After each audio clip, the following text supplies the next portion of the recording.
여러분 안녕하세요. 무서운 이야기를 해주는 남자 곽두필입니다. 오늘 가지고 온 무서운 이야기들 많고 재밌으니까 들어보시고 재미있으셨다면 구독과 좋아요, 알림 설정까지 부탁드리겠습니다. 이야기 한번 시작해볼까요? 자, 첫 번째 이야기입니다. 제목 방 안에 있던 그것. 내가 직접 겪었던 이야기야. 초등학교 6학년 때였어. 우리 집은 너무 가난해서 전세비가 없었고 그래서 이사를 자주 다녔지. 그러다가 결국 정말 깊은 시골 마을까지 이사를 가게 됐어. 화산면 유성 삼리였던 걸로 기억해. 그 집은 원래 학원인지 뭔지 모르겠지만 상가 건물로 쓰이던 곳이었어. 장사가 잘 안 돼서 문을 닫은 걸 우리가 들어가서 살게 되었던 거지. 겉은 상가였지만 사람이 살 수 있도록 담을 치고 출입문을 만든 그런 구조였어. 집은 방 하나뿐이었고 학교도 버스를 타고 40분, 50분 정도 들어가야 할 만큼 너무 촌이었어. 정말 살기 싫었지. 그래도 가난했으니까 어쩔 수가 없었어. 방이 하나라서 부모님, 동생, 나 이렇게 다 같이 자야 했어. 나름 배려한다고 동생, 부모님, 나 이런 순서대로 잤지. 근데 집 자체가 기운이 좀 이상했어. 그 전까지 가위에 눌린 적은 한 번도 없었는데 그 집에 가고부터는 자주 눌리게 된 거야. 내가 영적인 걸 믿는 편은 아니지만 어린 마음에 외딴촌에서 살아서 더 무서웠던 걸지도 몰라. 그보다 더 끔찍했던 건 따로 있었어. 쾅쾅쾅! 밤마다 철제 대문을 두드리는 소리가 들렸어. 이게 정해진 시간도 아니고 해가 뜰 무렵에도 이런 소리가 들릴 때가 있었지. 나는 잠기가 밝아서 거의 매번 그 쾅쾅쾅 그 소리에 깨곤 했어. 첫날엔 아버지가 대문을 확인하러 나가셨고 난 별일 아니겠지 싶어서 그냥 잤어. 근데 그 다음 날부턴 부모님 두 분이 함께 나가시는 거야. 나는 그냥 뭐 큰일은 아니겠지? 하며 대수롭지 않게 생각했어. 그러던 어느 날 부모님이 일어나시는 걸 보니까 내 동생도 깨어 있는 거야. 유리창 너머로 들어오는 희미한 빛 때문에 그런지 동생의 눈이 반짝거렸어. 게다가 웃고 있는 거야. 장난스러운 웃음 같았어. 나는 속으로 얘도 그 쾅쾅 소리에 깼구나 하고 그냥 넘어갔지. 근데 그 소리는 점점 더 자주 들렸고 나는 짜증이 났어. 그래서 어머니께 물었어. 엄마, 그 대문 쾅쾅 두드리는 거 누구예요? 동생도 깬 거 같던데. 그랬더니 어머니가 하시는 말씀이 너도 깼니? 준이가 목류병이 좀 있는 것 같아. 미닫이 문으로 나가서 돌아다니다가 정신 딱 들면 다시 들어오려고 대문을 두들기더라고. 차가 많이 안 다녀서 다행이지. 계속 붙잡아둘 수도 없고 우리 집 문 미닫이라 여는 소리도 안 들리잖아. 이걸 어쩌니. 그 말을 듣는데 등골이 서늘해졌어.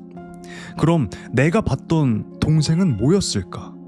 난 너무 무서워서 결국 어머니께 말했어. 엄마, 그럼 나도 같이 가서 직접 볼래.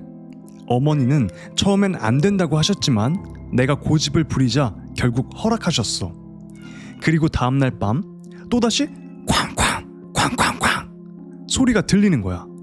나는 부모님과 함께 대문으로 갔지. 그곳엔 발이 엉망으로 더러워진 내 동생이 어리둥절한 표정으로 서 있었어. 정말 동생이었어. 나는 그제야 공포에 휩싸였어. 그럼 내가 방 안에서 봤던 동생은 도대체 누구냐고. 그 뒤로 한동안 나는 부모님을 따라서 꼭 대문을 열러 나갔어. 방 안에 또 그게 나타날까봐 무서웠지. 그러던 어느 날 또다시 쾅쾅쾅 대문을 두드리는 소리가 들렸어. 나는 늘 그랬듯이 부모님보다 먼저 일어나려고 했는데 그날 하필 가위에 눌린 거야. 몸이 움직이지 않았어.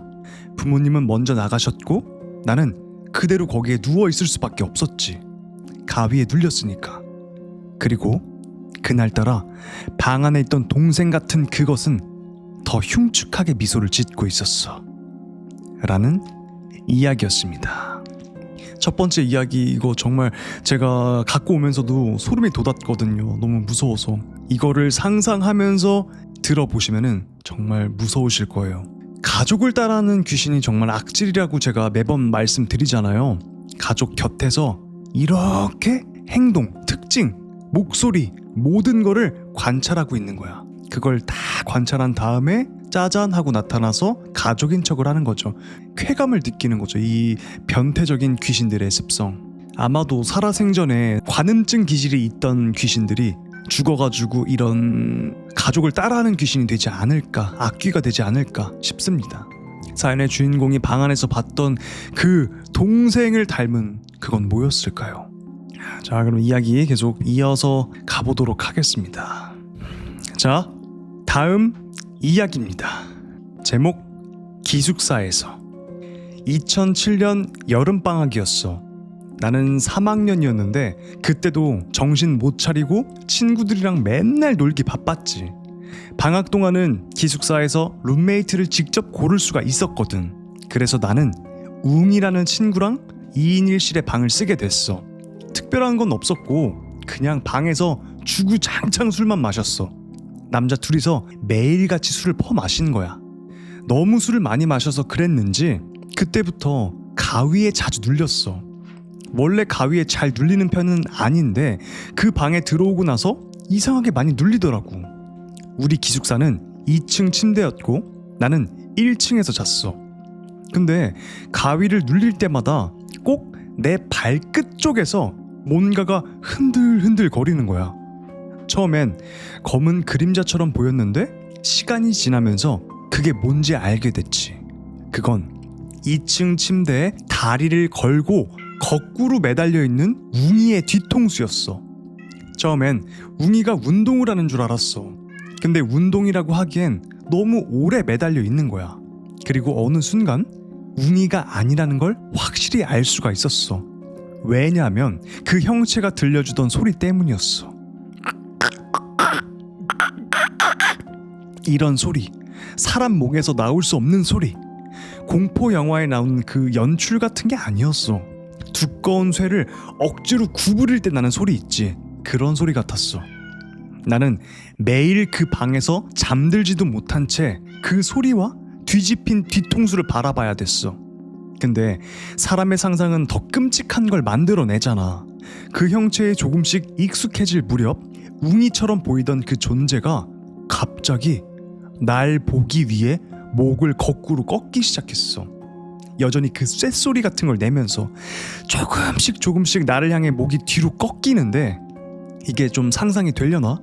허리부터 머리까지 J자 모양을 만들면서 고개를 완전히 뒤로 꺾은 거야. 대롱대롱 매달려 있다고 했잖아. 여기 앞을 보고 있을 거 아니야. 이 고개를 이렇게 꺾은 거야. 사람이라면 절대 나올 수 없는 각도였지. 그때 마침 창 밖에 센서 등이 탁 켜졌고 그 불빛에 웅이처럼 보이던 것의 얼굴이 보였어. 눈동자가 미친 듯이 빠르게 움직이고 있었어. 뭔가를 찾아 헤매듯 정신없이 눈알이 굴러다니더라고. 그리고 말도 안 되게 커다란 입, 그건 웃고 있었어. 그 얼굴이 날 보면서 웃는 동안 팔이 점점 내 다리 쪽으로 내려오고 있었어. 그리고 다리에 그 서늘한 손이 닿는 순간 난 기절하고 말았어. 웅이인 줄 알았던 그건 대체 뭐였을까? 아직도 알 수가 없어.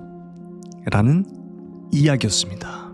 기숙사에서 사연의 주인공이 겪었던 이야기였죠. 룸메이트하고 맨날 그냥 술을 퍼마신 거예요. 곽두필 대학교 1학년 때처럼. 근데 사람이 술을 계속 마시니까 몸이 컨디션이 안 좋아지겠죠? 그래서 기가 허약해진 거야. 가위를 눌리기 시작합니다. 가위에 눌렸는데 평범한 가위가 아니었죠.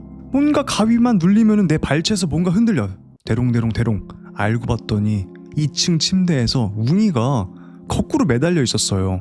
뭐 나중에 알고 보니까 웅이가 아니었죠. 그게 더 무서웠고, 그 웅이는 거꾸로 매달려 있다가 고개만 뜨드드드드 꺾어서 사연의 주인공을 바라본 거예요. 가장 안전하고 가장 친근했던 사람이 모습이 귀신으로 딱 변하는 순간 얼마나 충격이 클까. 그래서 더 무서운 것 같아요. 근데 가위 눌렸을 때 꼭 귀신이 보이는 건 아닌데 또 그런 말이 있더라고요. 가위 눌렸을 때 귀신 안 보인다고 하시는 분들, 사실은 우리가 못 본 거지 가위 눌렸을 때 뭔가가 있대. 근데 우리가 알아차리지 못하고 그것을 못 봤기 때문에 느끼지 못한 걸 수도 있다고 하더라고요. 가위 눌릴 때는 항상 귀신이 있다는 그런 말도 있었습니다. 뭐 그건 믿거나 말거나겠지만. 자, 다음 이야기입니다. 제목 목을 매단 여자 1편. 2년 전 여름 나는 오토바이로 훗카이도 투어링을 나섰다. 목표는 훗카이도 일주, 일정은 3일. 가능한 한 돈은 쓰지 않기로 했고 여관이나 호텔에는 묵지 않기로 했다. 문제는 주유소.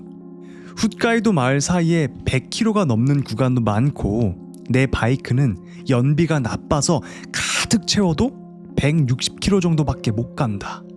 주유소는 대부분 7시에 닫고 이른 곳은 5시에 닫는다.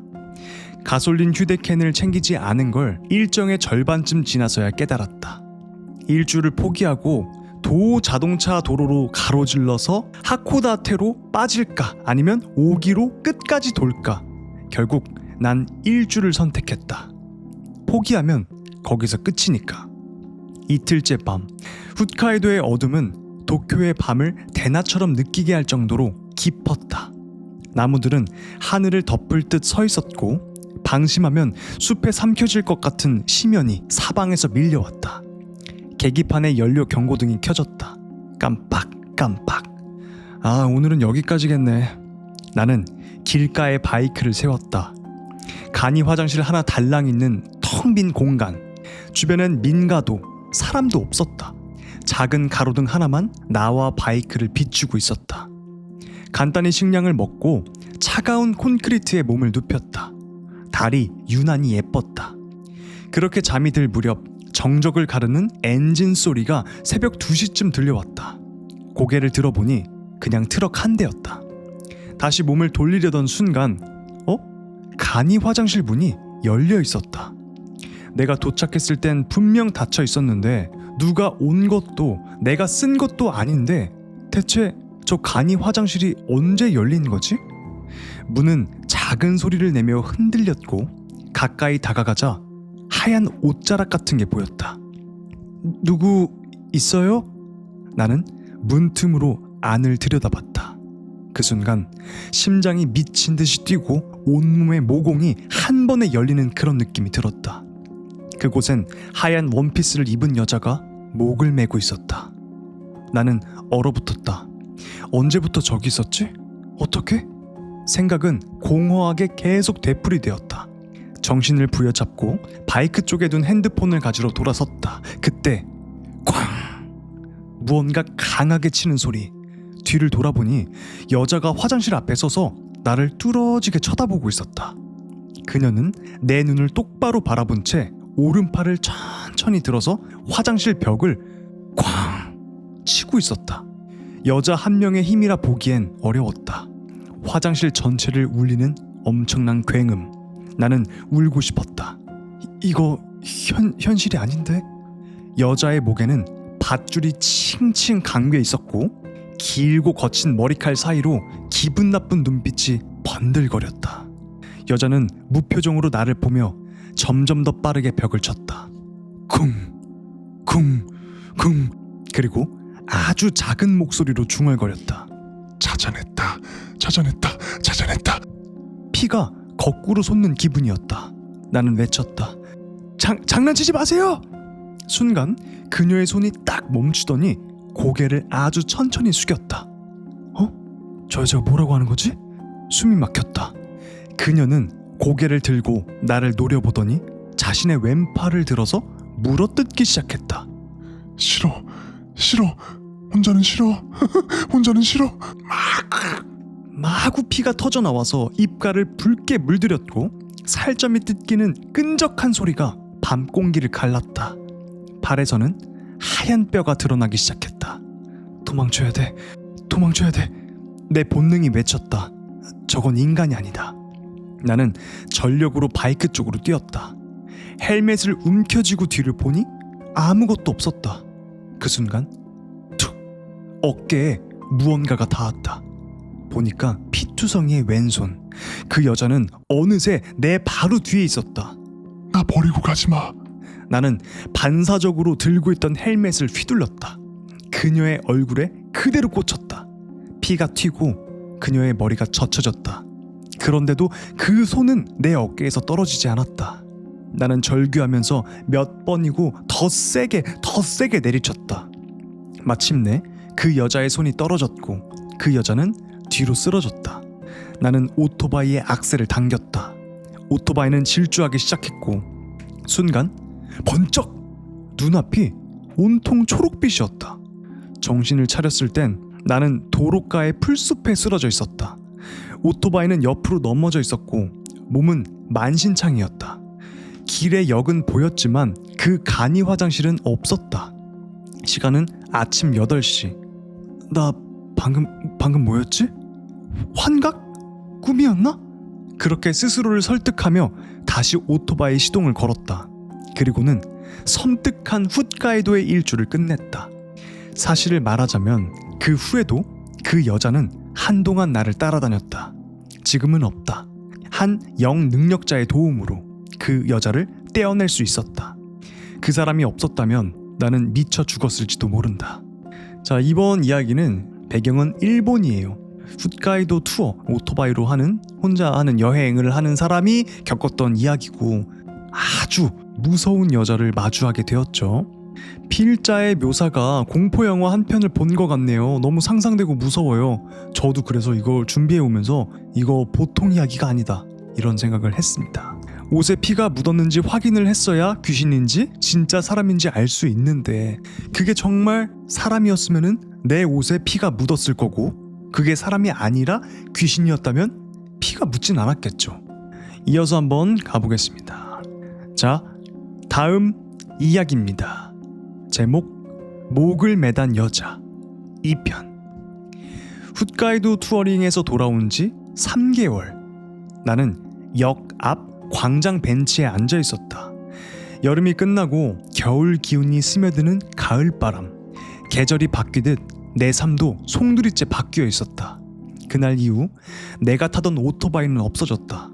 트럭과 정면 충돌을 빵! 형체도 없이 부서졌기 때문이다. 왼 다리, 왼 팔, 왼쪽 쇄골, 늑골, 4개 골절, 전치 5개월. 살아남은 게 다행이라고 하지만 회사는 서류 한 장으로 나를 해고했다. 오토바이도 잃고 직장도 잃고 손에 남은 건 얼마 안 되는 저금과 만신창이 몸뿐. 왼다리, 늑골, 쇄골은 거의 나았는데 이상하게도 왼쪽 팔만은 도무지 낫질 않았다. 의사도 고개를 갸웃거렸다. 나도 이상했다. 사고를 왜 냈는지조차 기억이 나지 않았다. 일시적 기억 장애라고 했지만 지금 그건 중요하지 않았다. 나는 사회에서 완전히 미끄러져 나온 사람이었다. 설령 상처가 다 나아도 돌아갈 직장이 없었다. 앞으로 살아갈 자신감이 모두 사라졌다. 이대로 사회 부적응자가 되어 말라 죽는 건 아닐까? 그런 생각뿐이었다. 벤치에 앉아 사람들을 바라보고 있는데 평범했던 나의 일상이 떠올랐다. 그때로 돌아가고 싶었다. 그때 스님으로 보이는 남자가 내 옆에 앉았다. 많이 위험해 보이시네요. 나는 대꾸하지 않았다. 이상한 소리 하려고 하는 거 아니에요. 도움이 필요해 보이셔서. 도움? 필요 없어요. 나는 말할 기력조차 없었다. 생각 바뀌면 다시 여기로 오세요. 도와드리겠습니다. 스님은 그렇게 말하고 떠났다. 나는 허공을 바라봤다. 이젠 내가 저런 말까지 듣는 처지가 된 건가? 그날 밤 좁은 아파트 침대에 누웠다. 가끔 누나가 들르는 것 말고는 아무도 오지 않는다. 천장을 멍하니 보다가 깜빡 잠이 들었을까? 문득 눈을 떴다. 천장에 사람이 드나들 만한 커다란 구멍이 뚫려 있었다. 몸을 일으키려고 했지만 구속복에 몸을 묶인 듯이 한치도 움직일 수가 없었다. 패닉이 몰려왔다. 천장의 한 점을 응시한 채 꼼짝할 수가 없었다. 그때 구멍 안에서 뭔가 질질 끄는 소리가 났다. 위험한 기운이 그 구멍에서 흘러 넘쳤다. 나는 눈을 감았다. 이건 꿈이야. 이건 꿈이야. 일어나자 필사적으로 빌었다. 눈을 뜬 순간 나는 숨을 삼켰다. 훗가이도에서 만난 그 미친 여자가 천장 구멍 안에서 나를 내려다보고 있었다. 그녀는 입을 다문 채 나를 뚫어지게 쳐다보고 있었다. 나는 떨릴 뿐 아무것도 할 수가 없었다. 그때 여자의 입이 우물우물 움직이더니 붉은 피가 천천히 흘러내렸다. 차가웠다. 아마도 그 여자의 침과 피가 섞인 거겠지. 핏방울이 내 얼굴에 떨어져서 달라붙었다. 나는 마음 깊숙한 곳부터 비명을 질렀다. 내 얼굴이 피로 뒤덮이는데도 여자는 계속해서 피를 토해냈다. 한동안 피를 토해낸 그 여자는 구멍에서 슬슬 기어 내려오더니 그대로 천장에서 툭 하고 떨어졌다. 마치 로프에 다시 걸린 듯 허공에 매달린 채 무표정한 얼굴로 나를 내려다봤다. 순간 그 여자의 입에서 피가 폭포처럼 쫙 쏟아졌고 하얀 원피스는 금세 붉게 물들었다. 그리고 로프가 탁 끊어졌다. 그 여자는 힘없이 내 배 위로 떨어졌다. 심장이 멎을 듯했다. 그녀의 얼굴이 귀 밑까지 기어와서 속삭였다. 이제 너는 내 거야. 차갑고 끈적한 손이 내 몸을 더듬었다. 눈물이 멈추지 않았다. 여자는 내 입을 억지로 틀어막듯 키스를 했다. 나는 흐느끼며 절규했다. 그 찰나 여자가 사라졌다. 나는 뱃속의 거의 모든 것을 토했다. 아침 주변은 내 토사물로 엉망이었다. 거울을 들어 얼굴을 확인했지만 여자의 피는 묻어있지 않았다. 천장에도 구멍은 없었다. 나는 짐을 싸서 아파트를 뛰쳐나왔다. 낮에는 역 안에서, 밤에는 패밀리 레스토랑 안에서 시간을 보냈다. 혼자가 되는 걸 견딜 수가 없었다. 사람이 있는 곳이라면 어디든 버텼다. 그런 생활이 일주일. 몸과 마음은 바닥을 긁고 있었다. 낫지 않는 몸, 익숙해지지 않는 환경, 그 미친 여자에게 홀린 뒤로 내 안에 많은 것들이 무너졌다. 누구한테도 이 얘기를 할 수가 없었다. 정신 이상자로 보일 게 뻔하니까. 내 자신은 이미 끝났다고 생각했다. 마음의 절반이 죽어 있었다. 모든 것이 절망적으로 보였다. 정신을 차리고 보니 나는 그 스님을 만났던 역 광장 벤치에 앉아 있었다. 아마 마지막으로 기대고 싶었나 보다. 아무 생각 없이 그저 앉아 있었다. 여름의 더위가 지나고 겨울 기색이 스며드는 가을바람. 나는 그를 기다리고 있었다. 라는 이야기였습니다. 사연의 주인공이 홋카이도 투어 혼자 하는 여행에서 돌아와서 아주 완전히 무서운 경험을 하고 왔는데 그게 귀신이었나 봐요. 이 사람의 모든 게 망가져 있었죠. 회사에서도 잘리고 사고가 뻥 나가지고 전치 5개월 왼다리 왼편이 다 망가진 거예요. 근데 다 회복됐는데 왼팔만 이상하게 회복이 안 됐어요. 과연 그 여자의 정체는 뭐였을까요? 그리고 이 사연의 주인공한테 접근해온 스님의 정체는 또 뭐였을까요? 지금 제가 이렇게 얘기를 했지만 나중에 저희 카페에 오셔가지고 이 글을 한 번 더 읽어보시면 또 느낌이 다르실 겁니다. 이어지는 3편 바로 가보겠습니다. 자, 다음 이야기입니다. 제목 목을 매단 여자 3편. 역 앞 광장 벤치에 앉아 허공을 보고 있었다. 가혹한 하루에 지쳐서 생각하는 것도 포기한 채로 오로지 일주일 전에 만났던 그 스님을 기다렸다. 산뜻하고 따뜻한 바람. 어느새 그 스님이 내 옆에 앉아 있었다. 전보다 더 심해지셨네요. 이제 슬슬 한계가 왔죠? 정말 도와주실 수 있으세요? 따라오세요. 이대로 있으면 정말 큰일 나요. 그를 따라 도착한 곳은 한적한 절. 자세히 나를 살피던 스님은 얼마 전에 흰 원피스 입은 여자를 봤죠? 라고 물었다. 나는 깜짝 놀랐다. 아무런 이야기를 한 적이 없는데 그걸 어떻게 알고 있지? 자세히 보니 스님은 나를 바라보는 것이 아닌 나의 뒤 어딘가를 주시하고 있었다. 지금부터 간단하게 설명할게요. 악령은 뇌를 잠식해서 붙어요. 환각과 착각을 만들어서 정신과 육체를 천천히 파괴하죠. 그리고 지금 당신한텐 아주 강한 악귀가 붙어 있어요. 스님은 말을 이어갔다. 보니까 이 악귀는 벌써 몇 명을 데려갔네요. 당신은 수호령이 간신히 버티고 있어서 못 데려간 거예요. 수호령이요? 수호신 뭐 그런 건가요? 당신 아버님이요. 돌아가실 때 걱정을 많이 하셨는지 곁에서 지켜주고 계시네요. 하지만 악귀가 너무 강해서 그것도 잠시뿐일 겁니다. 말문이 막혔다. 정말 엮이면 안 되는 세계에 발을 들인 걸까? 질문 있나요? 스님, 왜 하필 저예요? 난 그 악령이랑 아무 상관도 없는데 왜 저예요? 우연이죠. 들러붙기 쉬운 사람을 만났을 뿐 외로움과 원한일 수도 있고, 난 스님한테 훗가이도의 밤, 아파트 천장의 구멍, 차가운 피, 강제로 틀어막은 키스, 그 모든 걸 털어놓자 스님은 점점 표정이 굳어져 갔다. 지금까지 살아계신 게 신기하네요. 바로 시작하시죠. 스님은 나를 법당 한가운데에 앉히고 뭔가를 준비해왔다. 내 기억이 맞는진 모르겠지만 임, 병, 투, 자, 개, 진, 열, 제, 전 이라는 9단어를 주문처럼 계속 중얼거렸고 허공에 손으로 뭔가 글씨를 쓰는 것 같았다. 한동안 그 의식은 계속되었고 스님은 얼굴을 찡그리기 시작했다. 쿵! 갑작스러운 소리에 깜짝 놀란 내가 움직이려고 하자 스님은 절대로 움직이지 말라고 경고했다. 쿵! 쿵! 쿵! 쿵! 쿵! 쿵! 누군가가 법당의 문을 거의 부실 듯이 두들기고 있었다. 난 직감적으로 알 수가 있었다. 훗가이도 투어에서 마주친 그 흰 원피스를 입은 미친 여자. 문을 두들기던 그것은 점점 숨이 거칠어졌고 소리를 질러대기 시작했다. 야! 당장이라도 이곳을 벗어나 도망치고 싶었지만 그럴 수가 없었다. 지금 이곳보다 안전한 곳은 없을 테니까. 스님은 땀을 뻘뻘 흘리며 이번엔 내 주위 원형으로 소금을 두껍게 뿌리기 시작했다.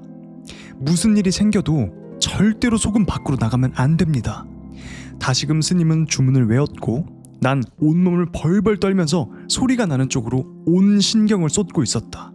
쿵쿵. 문이 열렸다. 아니, 틈새가 벌어졌다고 해야 될까? 근데 그 작은 틈새로 그것이 기어들어왔다. 인간이라면 절대 불가능한 자세로 그 좁은 틈을. 그 여자는 웃고 있는 건지 울고 있는 건지 알 수 없는 표정으로 침을 줄줄 흘리며 내 주위를 돌고 있었다. 날 놀래켜서 소금 밖으로 밀어내려고 한 건지 점점 더 흉측한 모습으로 변해갔다.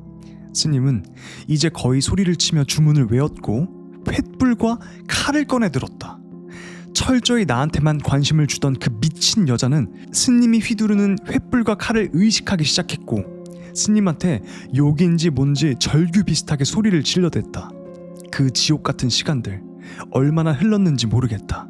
그 악귀는 스님이 휘두르는 칼에 점점 형태가 무너졌고 품에 있던 뭔가를 꺼내 물 같은 거를 스님이 뿌리자 단말마의 비명과 함께 들어왔던 틈으로 미친 여자는 도망쳐 나갔다. 그것이 그 여자를 마지막으로 본 장면이었다. 스님은 실신하듯 쓰러지셨고 잠시 후 내게 이야기를 해주셨다. 이렇게 강하고 악한 귀신은 처음 본다고. 그 귀신은 살아생전에도 살인을 저질렀을 거라고 했다. 그래서 완전히 재령하지 못했고 나한테서 간신히 떼어낼 수만 있었다고 했다. 이게 내가 겪은 가장 무서웠던 이야기였다. 그 이후 모든 것을 잃었던 나는 다시 처음부터 차근차근 내 삶을 복구하기 시작했고 지금은 몸도 마음도 많이 좋아졌다. 다만 다시는 혼자서 여행을 가지 않겠노라 다짐하게 되었다. 라는 이야기였습니다. 완전한 정체는 나오지 않았던 것 같아요. 그렇지만 어렴풋이 나왔죠.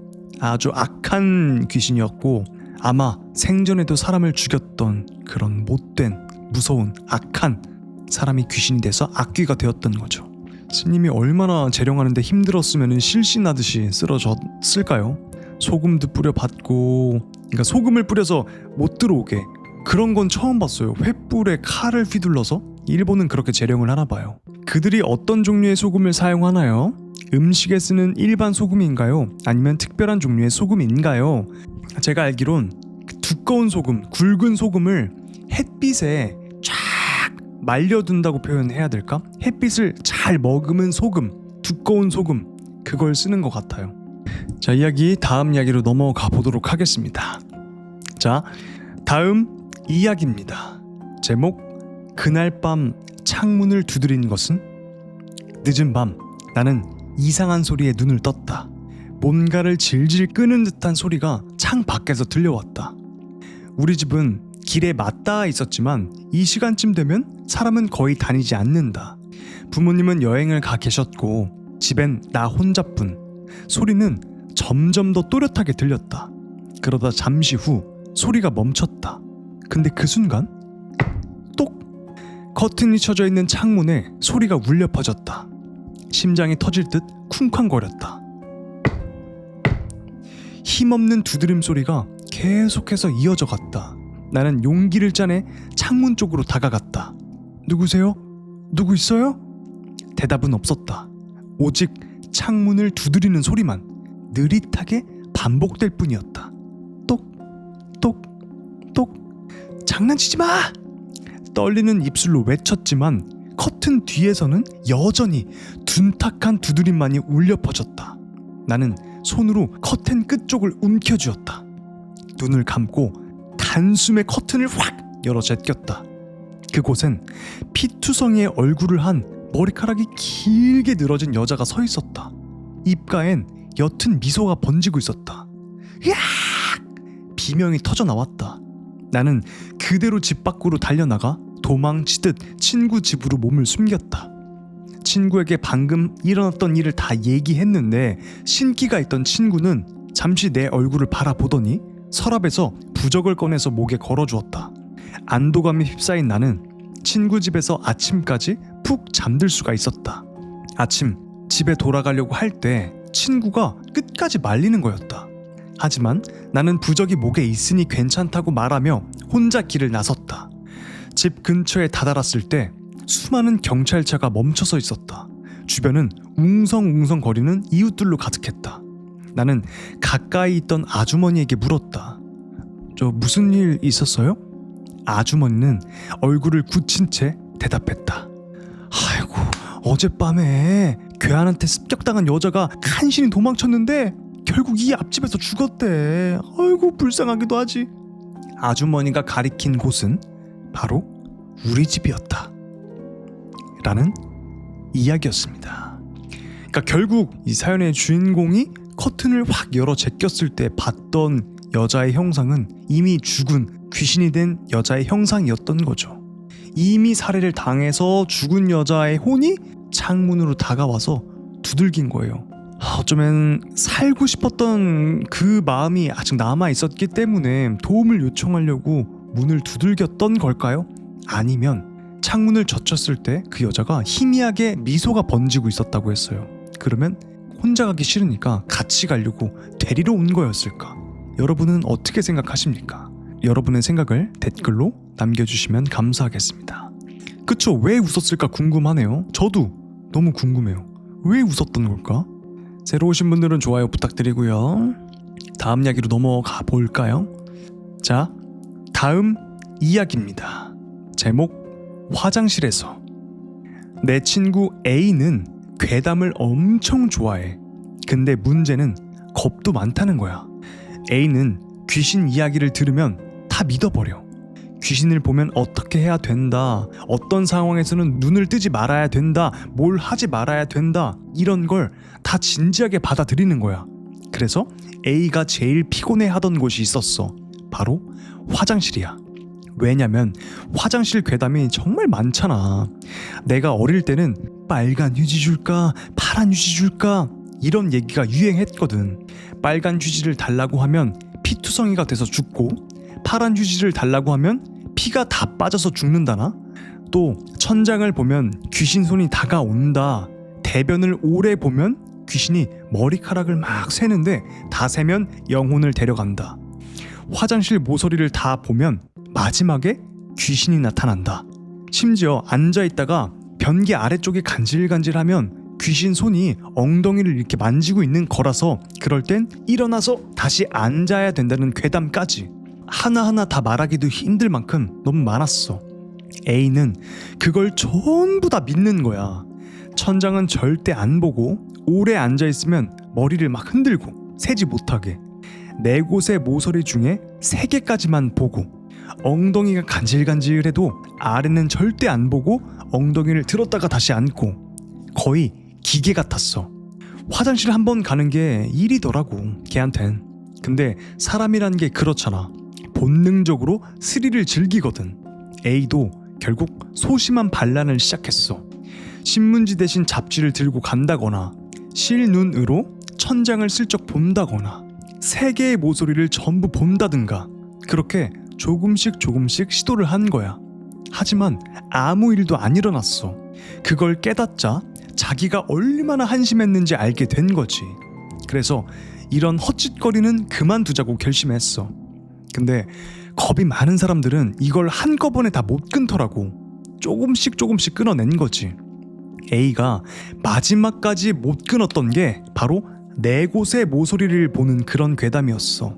첫 번째, 두 번째, 세 번째, 네 번째 모서리를 보는 순간 바로 옆에 귀신이 웃고 있다는 그 얘기, 그 괴담 상상만 해도 끔찍하잖아. 그래서 늘 세 개의 모서리까지만 보고 이 마지막 모서리는 절대 안 보는 거야. 그러던 어느 날 A는 평소처럼 세 모서리까지 다 보고 네 번째를 볼까 말까 고민을 했던 거지. 그러다가 이렇게는 못 살겠다 싶어서 결국엔 네 번째 모서리로 고개를 돌렸어. 근데 다행인지 불행인지 그 모서리에는 커다란 쓰레기통이 놓여져 있던 거야. A가 안도하면서 아 뭐야 별거 아니네 하고 다시 그 모서리를 똑바로 바라봤지. 그 순간 하얗고 긴 손이 천천히 아주 천천히 그 쓰레기통을 밀고 나오고 있더래 라는 이야기였습니다. 화장실 괴담 되게 많죠. 그만큼 화장실이 정말 무서운 공간이기도 하고 귀신들이 실제로 좋아하는 공간이기도 하고 습하고 어둡고 와 빨간 휴지 줄까 파란 휴지 줄까 이건 정말 오래된 이야기인데 지금 MZ분들은 모를걸요 이거? 그런 괴담도 있었습니다 옛날에는. 와 근데 이제 그거를 점점 끊어내고 파회를 하고 아 귀신은 없다 이렇게 생각을 하던 차의 마지막 관문이 화장실에 앉아있다가 네 개의 모서리를 동시에 한꺼번에 보는 그거였는데 못 보고 있다가 본 거야. 아무 일도 안 일어나네. 그때 마주치게 된 거죠. 길고 하얀 손이 쓰레기통을 밀고 나오고 있었어요. 그거는 공중 화장실에서나 통하는 얘기입니다. 집에서는 절대 그런 일이 없어요. 그랬으면 정말 다행인데 우리 집은 좁아가지고 네 개의 모서리가 너무 다 보여요. 너무 무서워. 핸드폰 보느라 볼 일 없는 모서리예요. 사실 저도 그래요. 맨날 유튜브 틀어놓고 이렇게. 그리고 맞다. 고양이 키우시는 분들은 공감할지 모르겠지만 혹은 저만 그런 걸지 모르겠지만 옆에 이야기 조수가 자고 있죠. 구찌인데 얘가 제가 화장실에 가서 큰일을 보고 있으면 앉아 있을 거 아니에요. 무릎 위에 올라와가지고 한숨을 때려요. 잔다는 거야. 그럼 얘가 귀여우니까 제가 일어날 수가 없잖아요. 억지로 30분 동안을 화장실에 앉아 있는 거죠. 얘 때문에. 자, 다음 이야기입니다. 제목 위층의 아이들. 대학 친구한테 들은 얘기야. 교통사고로 크게 다친 A씨는 회사를 일주일 정도 쉴 수밖에 없었어. 결혼은 했지만 아내도 일을 하고 있어서 낮에는 집에 혼자 있었지. 처음 며칠은 그럭저럭 편하게 지냈는데 시간이 지나니까 점점 지루해졌어. 그러던 어느 날 점심을 먹고 TV를 보는데 위층에서 쿵쿵쿵쿵 소리와 함께 아이들 웃음소리가 막 깨르르 깨르르 들리는 거야. 학교가 쉬는 날인가 보다 싶었고 오히려 적막한 아파트의 분위기를 덜어줘서 나쁘지 않았지. 다음 날도 또 그 다음 날도 정오쯤이면 위층에서 아이들 목소리가 들려왔어. A씨는 윗집에 아이가 둘 있다는 걸 짐작했지. 어느 날 점심하는 게 귀찮아서 피자를 시켰는데 양이 많이 남아서 아내를 줄까 하다가 문득 위층의 아이들이 생각이 났대. 착한 마음으로 피자를 나눠주려고 올라갔지. 초인종을 띵동 띵동 눌렀는데 대답이 없었어. 한 번 더 띵동 누르자 안에서 누구세요? 하는 작은 목소리가 들렸지. 자기가 아래층에 사는 사람이고 남은 피자를 주고 싶다고 말했어. 잠시 후 문이 아주 조금 열렸는데 안은 지독하게 어두웠어. 얼굴을 살짝 내민 여자가 무표정하게 말했지. 감사하지만 괜찮아요. 감기에 걸렸는지 목소리가 이상했어. 그리고 여자의 얼굴 밑 어둠 속에서 두 아이의 얼굴이 쓱 보이는 거야. 문은 겨우 한 5cm 정도 열려 있는데, 그러니까 얼굴 세 개가 세로로 줄지어 있었던 거야. 엄마로 보이는 여자, 그다음에 아이들 둘, 문 틈으로. 뜨뜻 미지근한 바람이 새어 나오고 이상한 냄새까지 났어. 그럼 감사히 먹을게요. 이리 주세요. 아이들의 손이 문틈 사이로 쑥 나오면서 피자 상자를 받아갔어. 세 개의 얼굴은 그저 텅 빈 눈으로 A씨를 쳐다보고 있었고 희미한 목소리로 고마워. 라고 하는 것 같았어. 순간 A씨는 등골이 서늘해져서 미친 듯이 집으로 뛰어내려갔어. 머릿속에서 그 얼굴들이 떠나질 않았지. 세로로 늘어선 얼굴들. 그거 몸이 없었고 뒤에서 그 머리들을 떠받치는 손만 보였었거든. 결국 근처 편의점으로 달려가서 경찰을 불렀지. 경찰이 윗집을 수사한 결과 어머니와 두 아이의 시체가 욕조에서 발견됐어. 목이 없었어. 얼굴이 없었던 거야. 이미 사흘 전에 잘려나간 상태였어. 그날부로 남편은 지명수배가 되었고 결국 같은 건물 안에 숨어있던 그를 잡았어. 그가 가지고 있었던 건 아내와 아이들의 잘린 목이었지. 그리고 경찰은 섬뜩한 사실을 덧붙였어. 그 남자가 숨어있던 곳은 다름 아닌 A씨의 집 벽장 안이었다는 거야.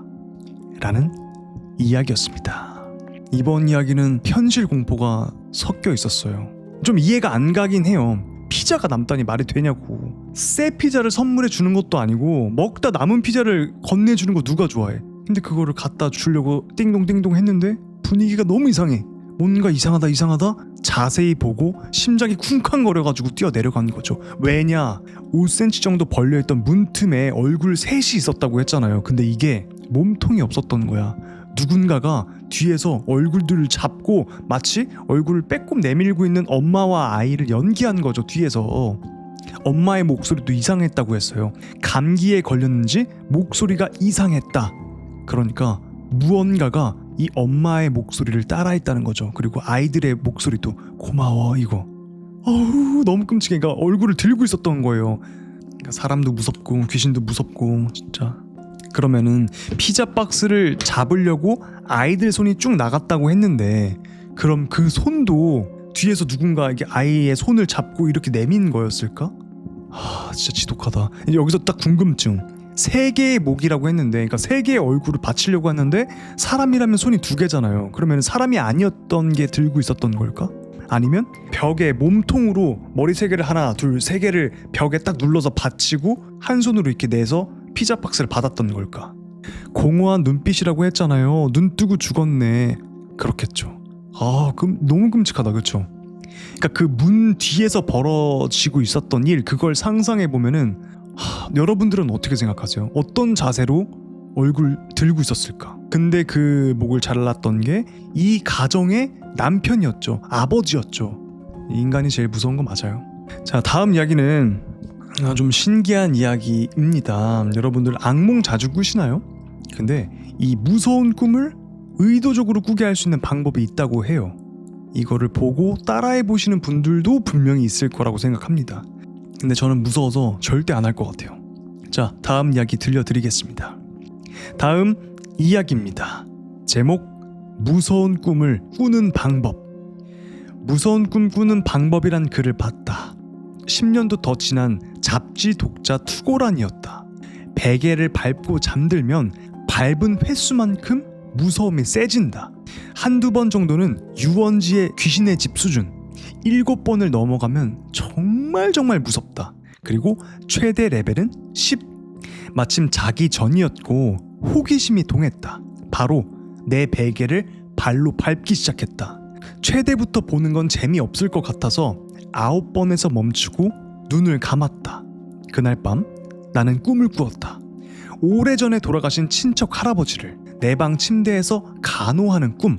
할아버지의 코와 팔엔 관들이 잔뜩 연결되어 있었다. 가족들이 모두 같이 있을 땐 할아버지는 미소를 흘렸다. 근데 나와 단둘이 되면 안색이 새파랗게 질리고 나를 노려보며 낮은 목소리로 무언가를 중얼거렸다. 난 그게 너무 무서워서 어느 날 할아버지를 간호하는 척하며 꼽혀있던 관 하나를 살짝 뺐다. 곧바로 할아버지는 상태가 응급으로 바뀌었고 가족들이 허겁지겁 방으로 뛰어 들어왔다. 할아버지는 새파란 얼굴로 목을 마구 뜯으며 낮게 신음했다. 큰일 났다. 할아버지가 죽는다. 내가 한 짓이 들키면 끝장이다. 아무 일도 모르는 척 곁으로 다가갔다. 그때 처음으로 할아버지의 중얼거림이 또렷하게 들렸다. 네가 죽어. 네가 죽어. 그 순간 잠에서 깼다. 이게 레벨 9? 어이가 없었다. 할아버지는 내가 태어나기 전 근처 병원에서 돌아가셨다. 내 방에서 간호한다는 설정부터가 이상했던 거였다. 게다가 할아버지가 나한테 그런 말을 하실 리가 없다. 꿈의 무서움을 지우려고 내용을 하나씩 합리화했다. 근데 얼굴이 문제였다. 그 할아버지의 새파란 얼굴이 머릿속에서 떨어지질 않았다. 그만하자. 꿈이야 꿈. 현실 아니야. 그렇게 스스로를 다독이다가 문득 고개를 들었다. 천장에 닿을 만큼 커다란 새파란 얼굴이 네가 죽어. 네가 죽어. 이번엔 중얼거림이 아니었다. 절규였다. 꿈에서부터 나를 뒤쫓아온 그 새파란 얼굴이 현실 위로 기어 올라와 있었다. 나는 그 자리에서 정신을 잃었다. 정신을 차렸을 땐 얼굴은 사라져 있었다. 이해가 갔다. 무서운 꿈을 한번 꾸게 해서 꿈이었구나 방심하게 만든 뒤 진짜가 오는 거였다. 그 후 며칠 동안 베개에 발이 스치는 것조차 무서웠다. 레벨 9가 이 정도라면 레벨 10은 도대체 뭘까? 다시는 그 방법을 쓰지 않기로 했다. 그런데 다음 달 같은 잡지 독자란에 비슷한 글이 실렸다. 지난달 무서운 꿈 꾸는 방법을 시험했습니다. 저는 무서움에 약해서 8번만 베개를 밟고 잤습니다. 꿈 내용은 기억나지 않지만 깨어나자마자 방 안에 새파랗고 커다란 얼굴이 떠 있었습니다. 이걸 보는데 등줄기가 서늘해졌다. 모르는 사람들이 같은 얼굴을 본다니. 검색해도 그 방법은 어디에도 없었다. 레벨 10은 어떤지 누가 시험해줄 사람이 있을까? 나는 다시는 시도하지 않을 거다 라는 이야기였습니다. 무서운 꿈을 꾸는 방법이었죠. 인위적으로 이거를 일부러 해볼 사람이 있을까요? 근데 또 궁금하신 분들 있죠? 또 보시면은 저는 절대로 안 할 겁니다.